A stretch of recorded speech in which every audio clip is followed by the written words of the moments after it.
আসসালামু আলাইকুম, কেমন আছেন সবাই? পাহাড়ি আদিবাসী খ্যামচংপাড়া থেকে শুভ সকাল সবাইকে। বান্দরবানের গহীনে আলীকদম ট্রেক অভিযানের আরও একটি ভিডিওতে স্বাগতম। আমরা গত পর্বে দেখিয়েছিলাম আলীকদমের 21 কিলো হয়ে কিভাবে খ্যামচংপাড়ায় পৌঁছাই। গতকাল 8 ঘন্টা ট্রেকিং করে বৃষ্টিতে ভিজে টাইগার জোকের আক্রমণের পর গ্রুপের টিম মেম্বাররা সবাই এক প্রকার আতঙ্কিত ছিল। তার উপর পুরো শরীরে প্রচণ্ড ব্যথার কারণে জ্বর চলে আসে আমি সহ অনেকের। ইতিমধ্যে আলীকদম ট্রেক অভিযানের প্রথম পর্ব আপলোড করা হয়েছে। উপরের আই কার্ড অথবা ভিডিও ডেসক্রিপশন বক্সে লিঙ্ক দেওয়া থাকবে, চাইলে দেখে নিতে পারেন। খ্যামচংপাড়ায় আজকে আমাদের দ্বিতীয় দিন। আমাদের আজকের রুট প্ল্যান হচ্ছে খুব সকালে রুমরাং সামিট করে এসে আবার বুনো সাইংপা ঝর্ণা দেখার উদ্দেশ্যে রওনা দেয়া। তো চলুন কথা না বাড়িয়ে ভিডিও শুরু করা যাক।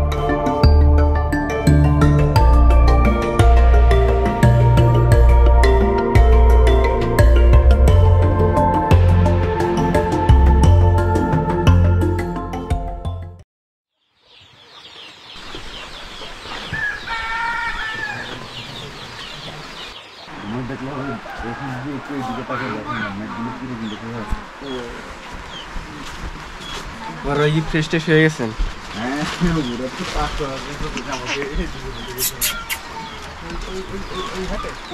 ভাই ওঠেন।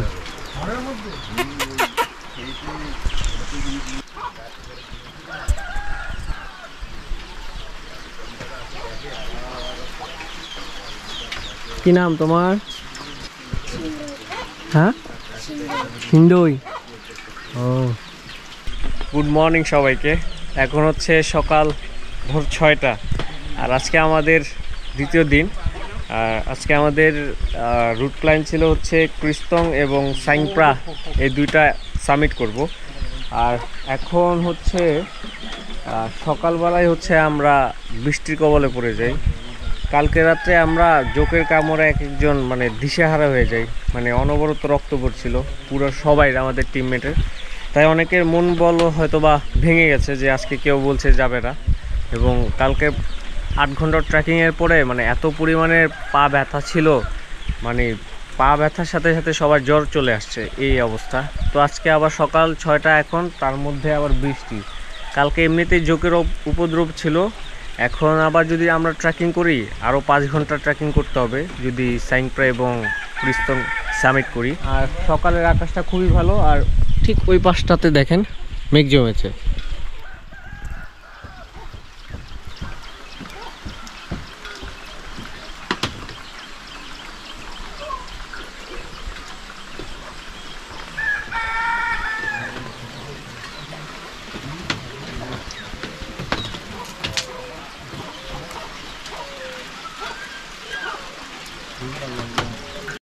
দেখুন আমাদের গ্রুপে সবাই এখনো ঘুমিয়ে আছে।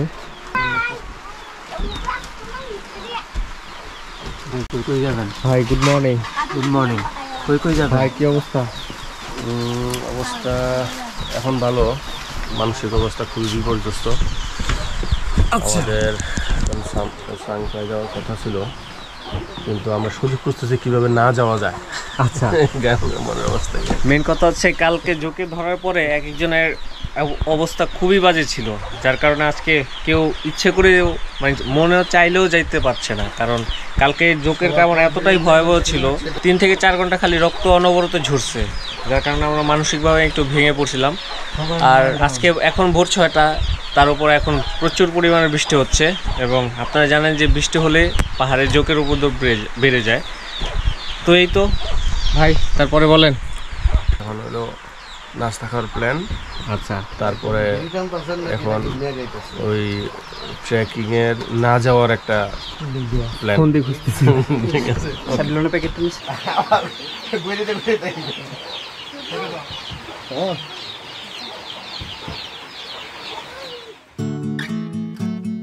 আমরা এখন আছি আদিবাসী পাহাড়ি পাড়া খ্যামচংপাড়ায়। আপনাদেরকে খ্যামচংপাড়ার আশেপাশটা একটু ঘুরিয়ে ফিরিয়ে দেখাচ্ছি। পাহাড়ি লোকদের কৃষ্টি কালচার চলাফেরা আমাদের চেয়ে অনেকটাই আলাদা, তাই দয়া করে তাদের কর্মকাণ্ড দেখে ইঙ্গিতপূর্ণ বাজে মন্তব্য করা কিংবা অশ্লীল আচরণ করা থেকে বিরত থাকুন। আপনার আচরণে যেন তারা বিরক্ত না হয় সেটা খেয়াল রাখবেন। মনে রাখবেন, ব্যবহারেই বংশের পরিচয়।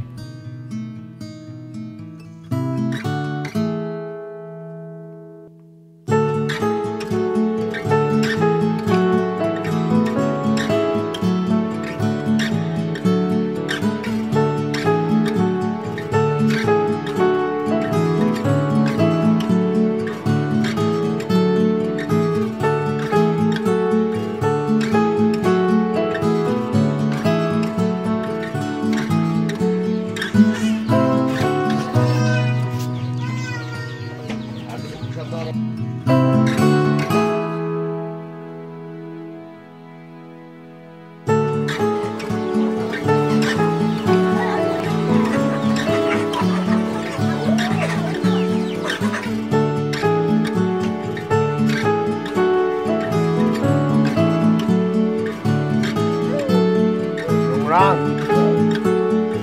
এখন এই বাচ্চাটার নাম হচ্ছে রংরাং, আর মাচাং ঘরে আমাদের সাথে খেলা করছে।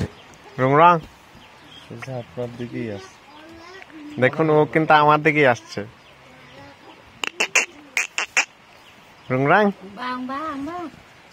আমরা এখন খ্যামচং পাড়ায় আছি। আপনারা আমার চোখে খ্যামচং পাড়াকে দেখতে পাচ্ছেন। আর আমাদের একটা টিম আজকে রংরাং সামিট করতে চলে গিয়েছে সকাল 6:30টার দিকে। যদিও আজকে সারাদিন বৃষ্টি হচ্ছে সকাল থেকে, এবং সারাদিন বৃষ্টি হবেও আশা করছি। তাই কালকে জোকের কামড়ে মানে অনবরত ব্লিডিং হচ্ছিল, প্রায় 3-4 ঘন্টা টানা ব্লিডিং হচ্ছিল আমাদের টিমের সবার। তারপর আমরা আজকে ডিসিশন নেই, আজকে আমরা আর ক্রিস্তং অথবা রংরাং সামিট করব না। হ্যাঁ, যদিও পরে আমাদের গাইড একটা ডিসিশন দিল যে আজকে আমরা রংরাং এবং সাইংপ্রাস সামিট করব। তো আমি আর সকালবেলা এত পরিমাণে মাসেলে পেইন দিচ্ছিল, মানে সকালে মানে রাত্রে প্রচুর পরিমাণে জ্বর আসছিল, ব্যথার সাথে প্রচুর পরিমাণে জ্বর। তারপর আমরা সিদ্ধান্ত নেই যে আমরা আর সকালে যাচ্ছি না। তো যেই কথা সেই কাজ, আমরা সকালে আর যাইনি রংরাঙে। তো আশা করছি সাইংপ্রাতে যাওয়ার ইচ্ছা আছে, বাট জানি না, শরীরের কন্ডিশন অনুযায়ী বলতে পারছি না আসলে যেতে পারবো কিনা। আর এটা হচ্ছে সেই খ্যামচং পাড়া।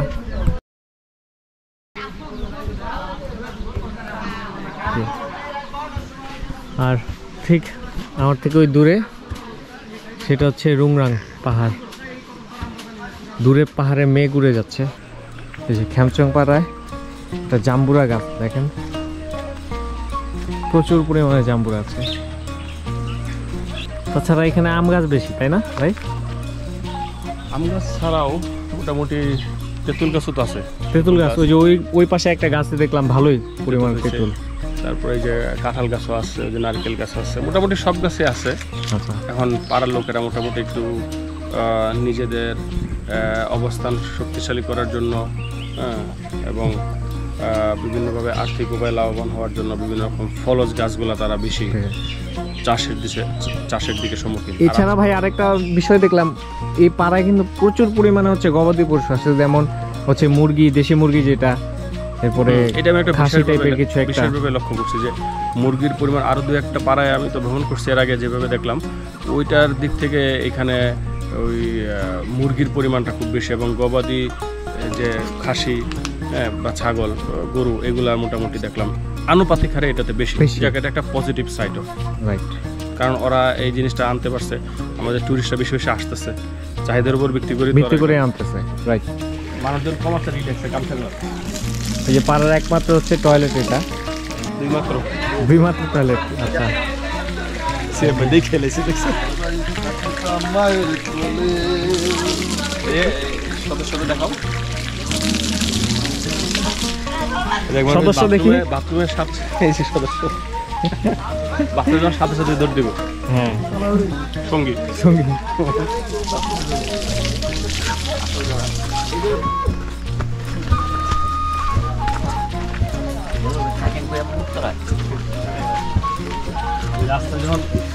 আমাদের হোস্ট সিয়াম ভাই আর পিয়াস ভাই আমাদের কি যেন দেখাতে নিয়ে যাচ্ছে। পিয়াস ভাই বলেন, সিয়াম ভাই বলেন, কি দেখাবেন? এই যে ছাগল কিনতে আইলাম, বুঝছেন? আচ্ছা, দুই বেলা তো খাইলাম, ডাল ডিম ডুম যা খাইছি, মনে হলো ছাগল মানে বিক্রি করার মতো ওই সাদাটা আর এইটা, এইটা মানে এইটা আর ওই সাদাটা ছোটটা, এই দুইটা, মানে এই দুইটা আছে বিক্রি করার মতো। দুইটা ওনারা বলতেছে 14,000 টাকা দুইটা। হ্যাঁ, মাইরা লাইছে, এটা সোনার থেকে বেশি দাম। পাহাড়ে একটু দাম হবে এটা, এর লিগা ভাই একটু না। ভাই এখানে যে মোরগ, বন মোরগ গুলো, এগুলা কেমন কি দাম? এগুলো তো পাইতেছি না ভাই, মানে অনেক তো দেখলাম পাড়াতে, অনেক জায়গায় দেখলাম পাড়া তো বিক্রি করে না ভাই। 14,000 টাকা নিবে, মানে ওনারা চাইছে 14,000 টাকা আর কি। 10,000 তো নিব না, 10,000 তো দিবে না ভাই, 10,000 দিব না। হ্যাঁ হ্যাঁ ভাই, 10,000 টাকা যদি নিতে পারেন তাহলে জিতছেন, সোজা কথা। না 10,000 টাকা নিতে পারলো দিতেন নাই। 12,000। কারণ এখানে এই পারে 1 কেজি মুরগি কিনতে গেলে আপনার 1200 টাকা কেজি পড়বে। এই খ্যামচং পাড়ায়। হ্যাঁ, মানে আপনি আমার কথা ইয়ে না হলে আপনি যাচাই বাছাই করে দেখেন, একটা ঘরে দেখেন যে এই মুরগিটা কত বিক্রি। এই যে এই মুরগিটা দেখেন, এটা 1,000 টাকার নিচে আপনারা দিবেন। এই যে মুরগিটা এটা 1000 টাকা নিচে আপনি দিবেন না, আপনি কানলেও দিবেন না। আধা কেজি মাংস হইব না তো? না না, লাগে না 700-800 গ্রাম হবে। হোক, তাহলে আপনার মুরগি কিন্তু আপনি ছাগল কিনলে, এই ছাগল হচ্ছে দুইটাই তো না হইলেও 10-12 কেজি মাংস হবে নাকি? হ্যাঁ? ভাই যদি ধরেন মানে এটা আমরা পাইলাম দরে দামে হয়ে গেল, তাহলে কি রাত্রে খাবারের জন্য? এই তো। হ্যাঁ, আচ্ছা হচ্ছে কি ভাই, রাত্রে খাবার হচ্ছে বিষয়টা হচ্ছে আমাদের খাবার আছে টোটাল হচ্ছে আরো 2 বেলা, আচ্ছা মানে আর কি, মানে এই পাড়াতে আমাদের খাবার আছে হচ্ছে রাতে আর সকালে, কালকে সকালে। এখন হচ্ছে আমরা হচ্ছে খাবারের মেনু মানে ডিম নিয়ে আসছিলাম, রাতে আর সকালে তো ডিম খাইলাম সবাই, ডিম ডাল সয়াবিন আনছিলাম, ওটা খাইলাম। এখন হচ্ছে আমাদের মেনু হচ্ছে আর 2 বেলা যেটা আছে না, এটা হচ্ছে মাংস করব। আচ্ছা, কিন্তু আমার মনে হচ্ছে না এই 2 ছাগলে সবার হবে 2 বেলা, হবে না ভাই মানুষ। এই যে টিম মেম্বার সবাই রেডি, আমরা এখন সাইনপ্রা দেখতে যাব। এর আগে সকালবেলা হচ্ছে আমাদের এক গ্রুপ রুংরাং সামিট করে আসছে, তো আমি মানে প্রচুর পরিমাণে ক্লান্ত হয়, পায়ে প্রচুর পরিমাণে ব্যথা হয়, আমি আর যেতে পারিনি, কারণ কালকে হেডটিক একটা জার্নি ছিল, যার কারণে জ্বর চলে আসছিল রাত্রে। আর চিন্তা করছি যে রুংরাং যদি না যাই তাহলে অবশ্যই তো ক্রিস্তংটা সামিট করব, কিন্তু ক্রিস্তংটা হচ্ছে কালকের পর্বে দেখাবো আপনাকে, কালকে যাব আমরা। আর আজকে শুধু ছিল হচ্ছে রুংরাং এবং সাইংপ্রা, তবে একটা অপূর্ণতা থেকে গেল যে রুংরাংটা সামিট করতে পারলাম না প্রচণ্ড পা ব্যথার কারণে। খেমচংপাড়ার ঘড়ির কাঁটায় তখন সকাল 12টা। রুংরাং সামিট করে আমাদের একটা টিম পাড়ায় এসে পৌঁছেছে ইতিমধ্যে। বাহিরে ঝিরিঝিরি বৃষ্টির মধ্যেই সিদ্ধান্ত নিলাম তাদের সাথে নিয়েই আমরা সাইনপ্রা দেখার উদ্দেশ্যে রওনা হব। অবশ্য গ্রুপের 5 থেকে 6 জন মেম্বার তারা জানালো তারা আমাদের সঙ্গে সাইনপ্রা যাচ্ছে না, তাই তাদের পাড়ায় রেখেই আমরা ছুটে চলেছি কোনো সাইনপ্রা দেখার উদ্দেশ্যে। পাড়া পার করে 20 মিনিট সামনে এগোতেই এমন দৃশ্য দেখে চোখ আটকে গেল। এক পাশে পাহাড় আর পাহাড়ের এপাশে ওপাশে মেঘের খেলা দেখেই চোখ শরীর মন যেন শীতল হয়ে আসতে লাগলো। দূরের রুংরাং পাহাড়ও যেন আমাদের কাছে ধরা দিতে লাগলো তার সর্পিল রূপে। আহা বান্দরবান, এই রূপের কাছেই যেন বারবার ফিরে আসি। দেখুন এক পলকে আমার পিছনে রুংরাং পাহাড়টা কত সুন্দর দেখা যাচ্ছে। সকালে যাওয়ার কথা ছিল ওই পাহাড়ে রুংরাঙে, তবে পায়ের মানে কন্ডিশন এখনও ভালো না, আর রাতে প্রচণ্ড পরিমাণে জ্বর আসছে, তার উপরে হচ্ছে জোকের ভয়। মানে এখান থেকে পুরা রুংরাং পাহাড়টা এক পলকে দেখা যাচ্ছে। ওই যে দূরে একটা ঝুমের ঘরও দেখা যাচ্ছে, এখান থেকে দেখতে মাশাআল্লাহ অসাধারণ লাগছে। তার মধ্যে হচ্ছে আজকে কালকে থেকে বৃষ্টি হচ্ছিল, আজকেও বৃষ্টি, এখন পর্যন্ত বৃষ্টি পড়ছে। তারপরেও সাহস নিয়ে এগিয়ে চলেছে আমরা সাইংপ্রা ঝর্ণার উদ্দেশ্যে।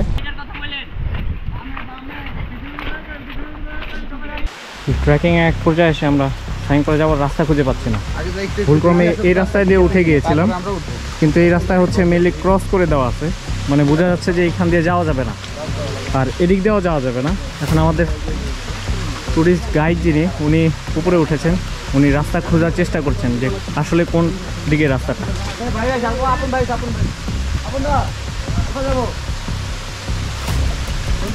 কোন দিক দিয়ে দাদা? এখানে তো ক্রস দেওয়া, বলতে পারছি না। না ভাই, লাঠি টান দেওয়া না, ক্রস দেওয়া স্পষ্ট বুঝাই যায়। আসলে এসব রাস্তায় যদি আমরা ভুল কমে এক জায়গায় ট্রেকিং করে ফেলি, পাহাড়ি রাস্তায় ভুল পথে চলে যাইলে অনেক কষ্ট হয়ে যাবে। ভয়ঙ্কর সুন্দর বুনো সাইংপ্রা ট্রেল ধরে পাহাড় বেয়ে নিচে নামতে শুরু করেছি।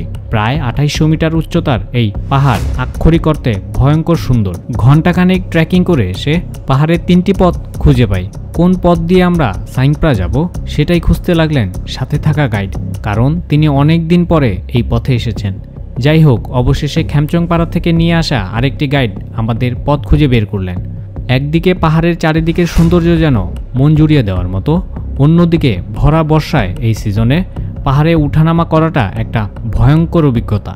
যেখানে নিজের শরীর নিয়ে ট্রেকিং করা দায় হয়ে যাচ্ছিল, সেখানে হাতে ক্যামেরা নিয়ে এই পাহাড় ট্রেকিং করা নিরেট বোকামি। তারপরও ভয়ঙ্কর এই অভিজ্ঞতা আপনাদের দেখাবো বলে এই পাগলামি করেই চলেছি। ট্রেকিংয়ের এক পর্যায়ে জীবন বাঁচাতে বাধ্য হয়েই ক্যামেরা অফ করে ফেললাম। সাইংপ্রা ঝর্ণায় পৌঁছাতে তখনও আমাদের আরও 1 ঘন্টা পথ পাড়ি দিতে হবে। জেনে রাখা ভালো, খেমচং পাড়া থেকে ইতিমধ্যে 3 ঘন্টা পাহাড়ি মারাত্মক বাজে রকমের ট্রেল হেঁটে ফেলেছি আমরা। এই যেন আগের দিনের 8 ঘন্টার ট্রেকিং পথকেও হার মানায়। শরীর আর মন কোনোটাই যেন সায় দিচ্ছে না। এই পর্যায়ে এসে গাইড সালাম দাদা জানালেন সামনের 1 ঘন্টা পথ আরও ভয়াবহ হতে চলেছে। একথা শুনে চোখ মুখ যেন আরও শুকিয়ে আসলো। এমত অবস্থায় আমি সহ গ্রুপের কয়েকজন টিম মেম্বাররা বলতে লাগলাম সাইংপ্রা না দেখেই ফিরতি পথে পাড়ায় ফিরে যাব। কিন্তু তখন আমাদের গাইড সালাম দাদা উত্তরে বললেন, দ্রুত পা চালিয়ে হাঁটুন, তা না হলে আমরা টিমের একদম পিছনে পড়ে যাচ্ছি। দিনের আলো শেষ হওয়ার আগেই সাইংপ্রা পৌঁছাতে হবে। সাইংপ্রা যেতে যত দেরি হবে ফেরার পথ ততটাই ভয়ঙ্কর হবে। কাছাকাছি শেষ 1 ঘন্টার পথ এতটাই ভয়ঙ্কর ছিল যে পাহাড়ের উপর থেকে বড় বড় পাথর গড়িয়ে নিচের দিকে পড়ছে।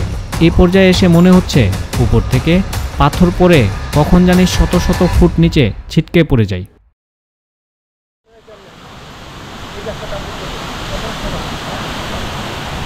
আমরা প্রায় চলে এসেছি।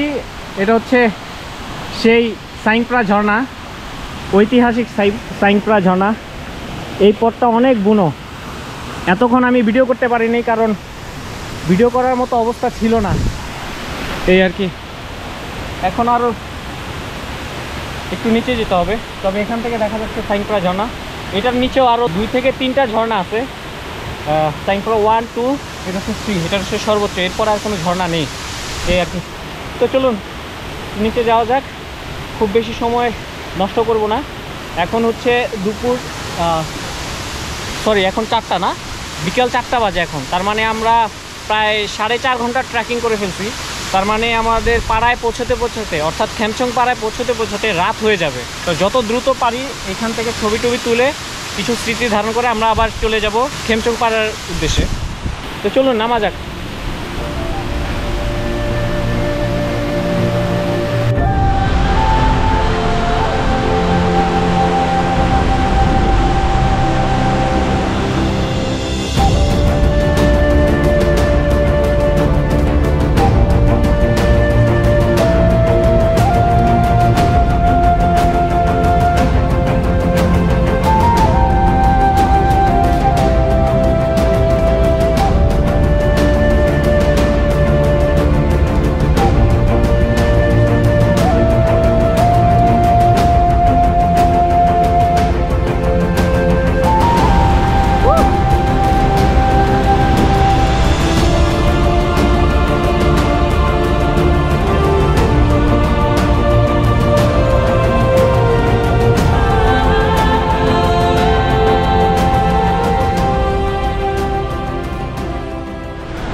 এখন সাইংপ্রা দেখতে পাচ্ছেন।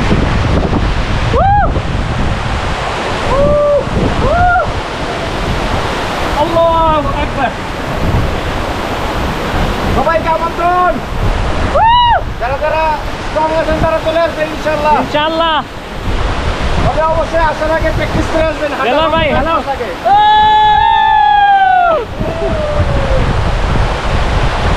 মানে অসাধারণ, আল্লাহ সৌন্দর্য কতটা যে সুন্দর তা এখানে না আসলে বোঝা যেত না। এই বুনো সাইংপ্রা দেখছি এবং আল্লাহর শুকরিয়া, মানে মন থেকেই অটোমেটিক মুখ দিয়ে বেরোচ্ছে সুবহানাল্লাহ। আমার এখানে ঝর্ণার পানির ঝাপটা লেগে ভিজে যাচ্ছে লেন্সটা। আই থিঙ্ক এখন আপনারা ভালো ক্লিয়ার দেখতে পাচ্ছেন। এটার নিচে আরও 2-3টা ঝর্ণা আছে, এই আর কি। সাইংপ্রা 1, 2, 3। আমরা বুনো সাইংপ্রা দেখে এখন আবার দ্রুত এই ঝর্ণাটা ত্যাগ করব, কারণ আমাদের পাড়ায় যেতে যেতে কিন্তু রাত হয়ে যাবে। আর আপনারা দেখছেন বুনো সাইংপ্রা।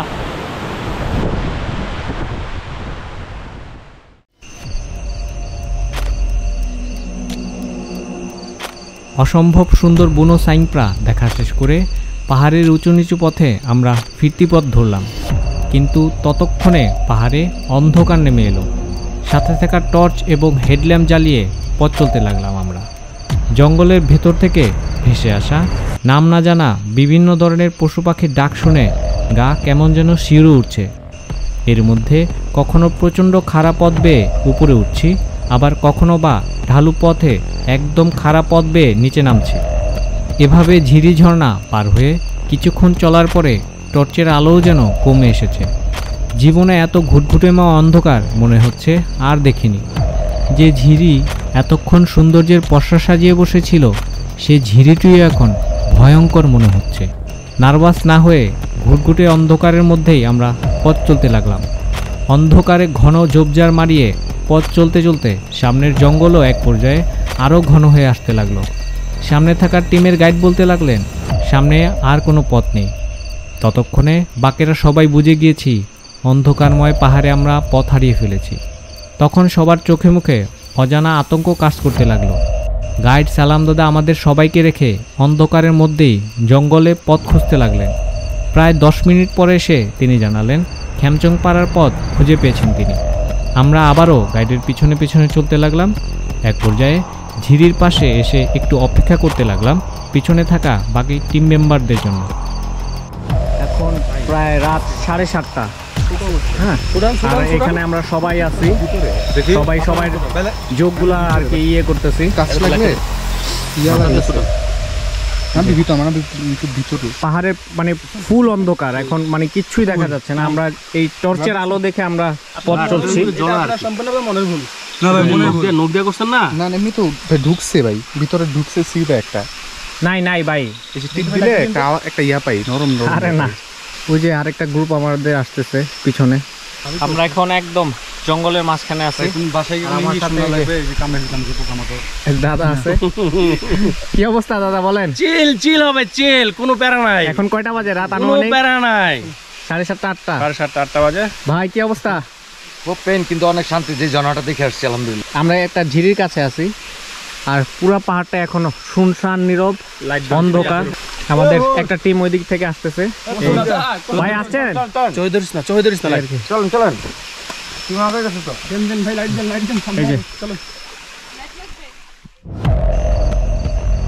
ঘুটঘুটে অন্ধকারের ভয় কিছুটা কাটাতে পিছিয়ে পড়া সবাইকে নিয়ে আমরা আবারও পথ চলতে শুরু করলাম।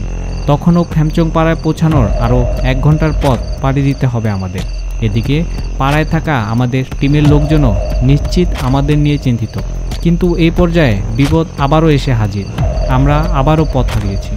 দূরে পাড়ার মৃদু আবছা আলো দেখা যাচ্ছে, কিন্তু কোন পথে যে পাড়ায় উঠব সেটিই খুঁজে পাচ্ছিলাম না। এভাবে যে কতবার পথ হারিয়ে কত দূরে গিয়ে ফিরে এসেছি তার কোনো ঠিক নেই। অবশেষে পাড়ার পথ খুঁজে পেয়ে আমরা পাড়ায় চলে আসি।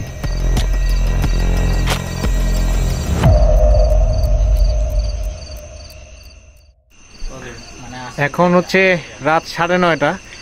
আমরা সাইংপ্রা ঝর্ণা দেখা শেষ করে আসলাম, এসে জাস্ট এই রেডি হচ্ছি, এই আর কি। অবস্থা খুবই খারাপ ভাই, আমার অবস্থা সবচেয়ে বেশি খারাপ ভাই। আপনি তো ভাই জানি নাই ভাই কি বলতেছেন এগুলা? এটা আমি না ভাই, মানে আমরা 5 থেকে 6 ঘন্টা হাঁটছি, আর এতটা বুনো পথ ছিল সাইংপ্রা ঝর্ণার যাওয়ার পথটা। অনেকে মাঝপথ থেকে চলেও আসছে, কিন্তু আমরা না দেখে কেউ আসে না এখানে।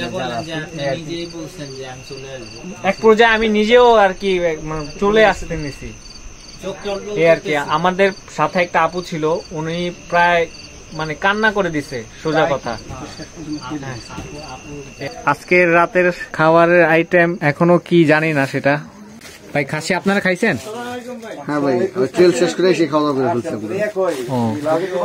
আচ্ছা, তো চাচ্ছি না এখন আর লেট করতে। মানে অবস্থা খুবই খারাপ, জোকে ধরছে, পুরো শরীরে জোক ধরছে, বিভিন্ন জায়গায় জোকের কামড় আছে। অবস্থা এখনো রক্ত পড়তেছে, ব্লিডিং হচ্ছে। তো চলুন এখন রাতের খাবারটা খাওয়া যাক। ঠিক আছে, আমরা রাতের খাবারটা সেরে নেই। এর কি আমাদের এর মাচাং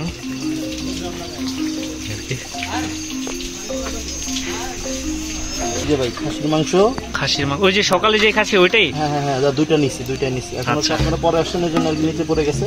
আচ্ছা, ডালটা দেখাচ্ছি। এই হচ্ছে ওই ডাল। আচ্ছা, জোস। হ্যাঁ, আর হচ্ছে এই যে লাল ভাত, সাদা ভাতও আছে। ঘুমের ভাত, এই যে লাল ভাত। বাহ, গরম গরম। ভাই আপনারা যাক। সাইংপ্রা ঝর্ণা দেখে এসে পাড়ার ঝিরিতে গোসল করে রাতের খাবার সেরে নেই আমরা। যদি পাহাড়ে ঝুমের ভাত, সয়াবিন এসব খাবারের সাথে অভ্যস্ত না হন তবে চিন্তা নেই, পাহাড়ে এসে এক টুকরো আলুকেও মাংস মনে হবে আপনার। কারণ সারাদিন ট্রেকিংয়ের ধকল শেষে যা খাবেন তাই অমৃত মনে হবে আপনার। যাই হোক, অনেক রাত হয়ে গেছে, আপনারা এখন ঘুমোতে যান। আর আমরাও এখন ঘুমোতে যাচ্ছি, কারণ কাল সকালে আমরা এ পাড়া থেকে চলে যাব নতুন আরেক পাড়ার নতুন আরেক গন্তব্যে। তৃতীয় পর্বে দেখতে পাবেন সেগুলো। তৃতীয় পর্ব দেখার আমন্ত্রণ জানিয়ে শেষ করছি।